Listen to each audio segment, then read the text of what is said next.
앞서 선관위 사무총장님 네. 질의하겠습니다.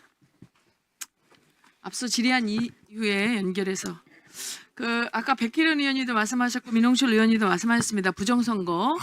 네, 일단 대통령이 부정선거라는 말씀을 한 거 제가 확인했고요.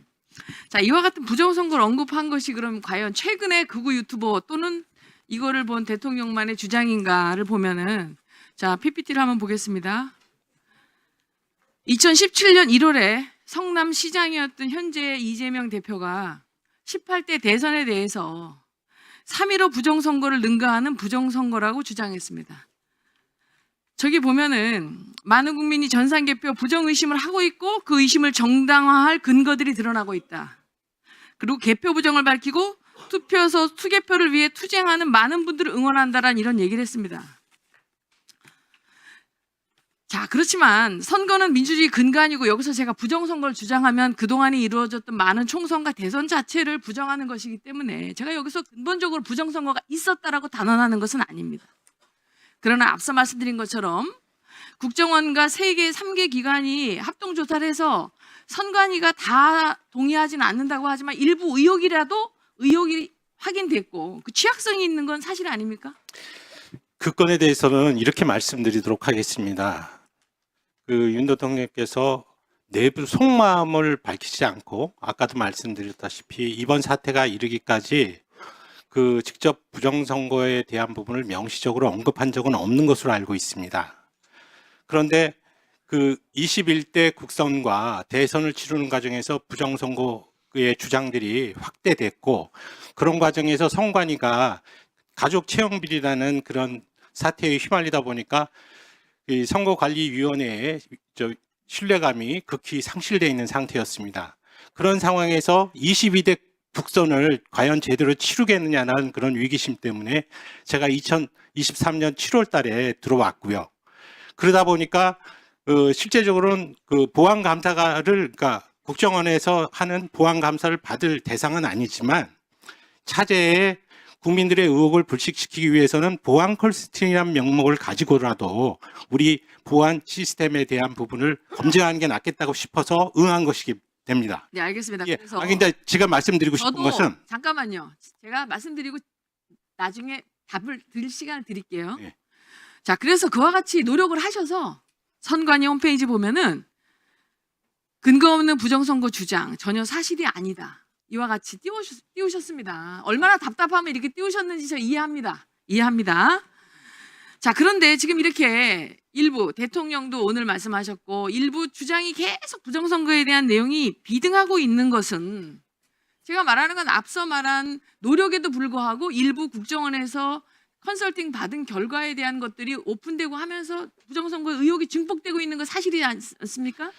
저는 그렇게 생각하지 않고요.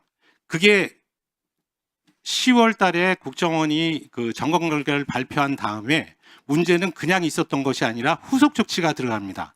정부에서 상당한 예산을 저희에게 투여를 했고 그다음에 22대 국선에서 문제가 되는 선거제도 방법의 개선안이 마련됩니다.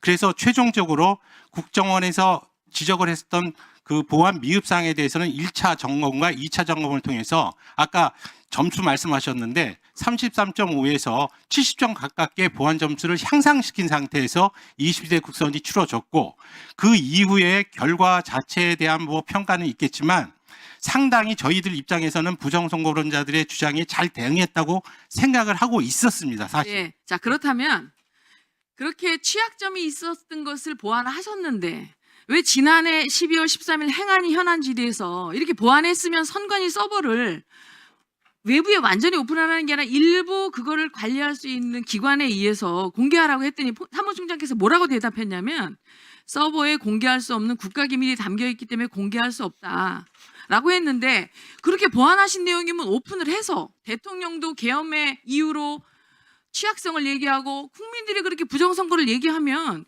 객관적인 방법과 절차에 이거해서 이걸 점검을 받으시는 게 어떻습니까? 지금 그 부분은 또 앞으로 돌아가는데 저희만 국가 기반 정보 시설에 해당하는 것이 아니라 모든 국가기관뿐만 아니라 헌법기관 역시 마찬가지 주요 기관이 됩니다. 그런데 의원님도 잘 아시다시피 헌법기관들은 지금 국정원이 주관하는 보안 감사의 대상에 포함되어 있지 않습니다. 그런데 선거관리위원회만 그 부분을 받겠다고 하는 부분이 문제가 있으니 국회나 법원, 헌법재판소가 이 부분에 대해서 동의해서 국가기관의 보안감사를 받는 체제가 된다면 저희들은 반대할 이유가 없다. 자, 그렇다면 동일한 자체에서 그렇게 해달라고 요청한 거. 그렇다면 여기 여당 의원님들 계신데 정말 대통령이 비상계엄을 한 거를 저 동의하지 않습니다.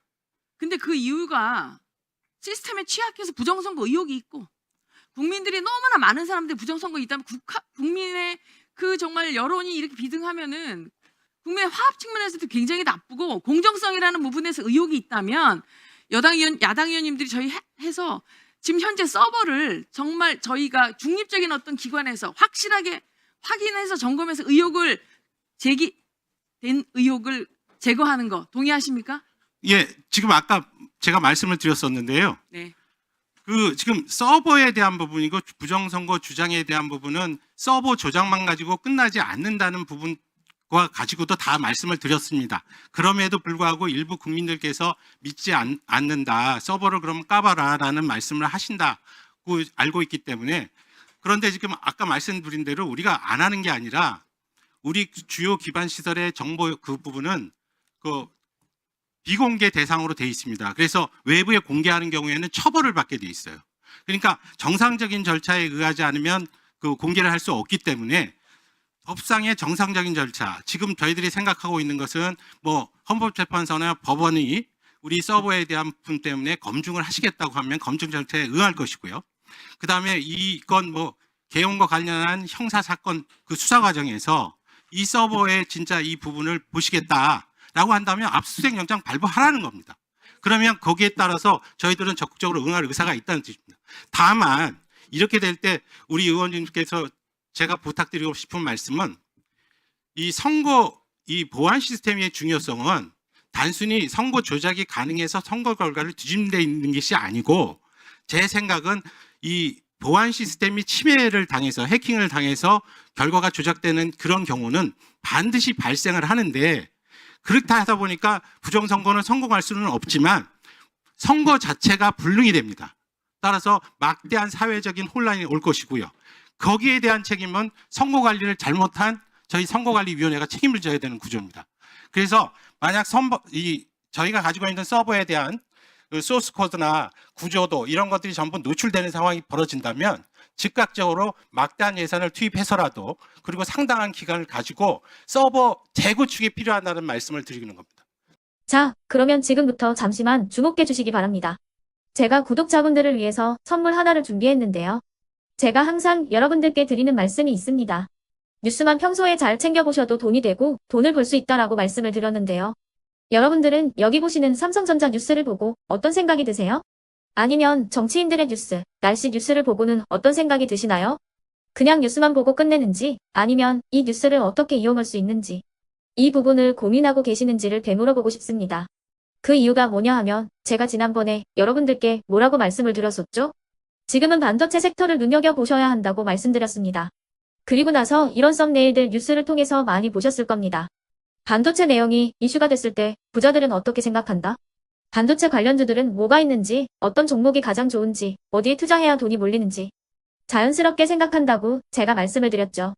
그 이유가 뭐냐 하면 부자들이 봤을 때는 이슈가 곧 돈으로 이어지고 그 이슈가 나에게 돈을 벌어준다는 경험적 확신이 있기 때문에 부자들은 항상 이런 사회적 이슈를 관심 있게 챙겨본다고 제가 말씀을 드렸습니다. 이번에도 마찬가지인데요. 제가 지난번에 시청자분들과 함께하는 주식으로 수익 내기 이벤트를 진행했었죠. 당연히 100% 무료로 진행을 했었고요. 여기 보시면 아시겠지만 제가 지난번에도 구독이라고 보내주신 모든 시청자분들께 반도체 관련주 중에 가장 크게 급등할 딱 한 종목, 많은 종목도 아니라 한미반도체 한 종목을 여러분들께 추천드렸어요. 그러면서 여기 나와 있는 대로 정확히 얼마에 매수해야 하는지 그리고 수익률이 어느 정도 나왔을 때 팔아야 하는지를 이런 부분들까지 여러분들에게 정확히 알려드렸었는데 지금 실제로 어떻게 되었다? 오른쪽을 보시면 아시겠지만 제가 지난번 문자 발송으로 이 한미 반도체를 소개해드리고 나서 실제로 이렇게 5배 이상 어마무시한 상승이 나왔습니다. 100만 원만 투자를 했어도 무려 500만 원이 넘는 수익금이 생긴 거죠. 그래서 당시에도 굉장히 많은 분들이 제가 드린 이 한미 반도체로 수익을 내실 수가 있으셨을 텐데요. 다시 한번 축하드린다고 말씀을 드리겠고 이번에도 마찬가지입니다. 앞으로도 2024년, 2025년 계속해서 기대해볼 섹터는 AI입니다. 그 중에서도 AI 반도체는 그 누구도 부정할 수 없는 미래 성장 산업입니다. 그러면 우리가 어떻게 생각해 볼 수 있을까요? AI 반도체 종목 중에 앞으로 크게 대장 역할을 하면서 10배 이상 급등할 수 있는 텐베고 종목을 지금부터 열심히 추적해야 한다는 겁니다.